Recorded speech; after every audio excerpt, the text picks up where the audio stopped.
Suppose for example आपके घर में कोई मेडिकल एक्सपेंसेस या मेडिकल एक्सीजेंसी आ चुकी है, जिसके दौरान आपका जो है काफ़ी हद तक पैसा जो है मंथली इनकम या जो भी आपकी टोटल फैमिली इनकम होगी वो सारा अस्पताल के दवाइयों में, ठीक है, एक्सपेंसेस में जा रहे हैं। तो उस केस में मिनिमम पेमेंट करने का कोई फ़ायदा नहीं है।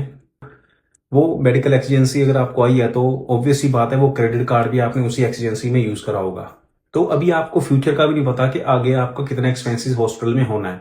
तो इस केस में भी ठीक है, आप मिनिमम पेमेंट नहीं करोगे, कोई फायदा नहीं है। मिनिमम पेमेंट करोगे या आप अपना अस्पताल में इलाज करवाओगे, तो क्लियर इंडिकेशन आपको यहाँ से मिल जाता है कि आपको जो है मिनिमम पेमेंट कार्ड की नहीं करनी है।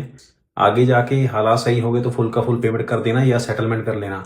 तो इस केस में मिनिमम पेमेंट करके आप अपने कर्जे को और मत बढ़ाओ। और दूसरी एग्जांपल मैं देना चाहूंगा कि सपोज करो आपकी अभी फिलहाल में अच्छी सैलरी, अच्छी जॉब चल रही है, लेकिन आप साथ के साथ अपना लोन्स की ईएमआईज पे कर रहे हो, क्रेडिट कार्ड के बिल्स भी पे कर रहे हो।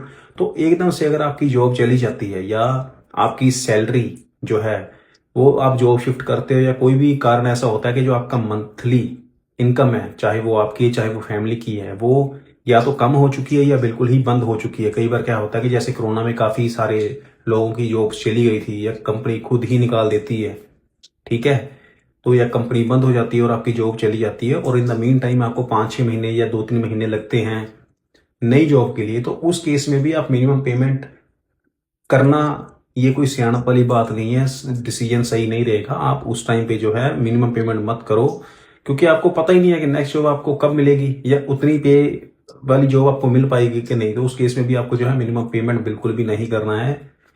ये इंडिकेशन आपको मिलती है जिसे आप इग्नोर करते हो, लेकिन बैंक के डर से आप मिनिमम पेमेंट करते रहते हो। या तो अपना घर का सामान बेच देते हो या कहीं से पैसे उधार मांगते हो या एक नया और पर्सनल लोन पैरेलल चला लेते हो, या आपके पास अगर कोई दूसरा क्रेडिट कार्ड पड़ा होगा तो एक क्रेडिट कार्ड की पेमेंट देने के लिए आप दूसरी को इधर उधर से, ठीक है, रोटेट करते हो पेमेंट। तो क्या होता है कि अभी तो आपका जो एक क्रेडिट कार्ड है, एक पीएल डिफॉल्ट होने वाला था, लेकिन ये आप दूसरे पीएल या क्रेडिट कार्ड को यूज करके आप क्या करते हो, दूसरे बैंक से भी पंगा ले लेते हो, फिर उसका भी डिफॉल्ट होता है, फिर उसको सेटल करने के लिए आप तीसरे क्रेडिट कार्ड को घुमाते हो। ऐसे ही करते करते आप जो है 8 से 10, 5 क्रेडिट कार्ड हो गई, 5 पर्सनल लोन हो गए।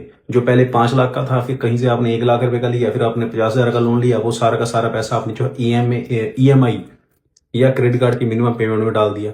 तो ऐसे करके आप जो है मल्टीपल लोन्स में फंस जाते हो और इसमें से निकलना फिर मुश्किल हो जाता है। जहां पे आप पहले एक बैंक से डर के, एक बैंक, जो बैंक है वो आपको फोन ना करे या घर पे चक्कर ना लगाए, एक बैंक से डरने के चक्कर में आप 10 बैंक से पंगा ले लेते हो।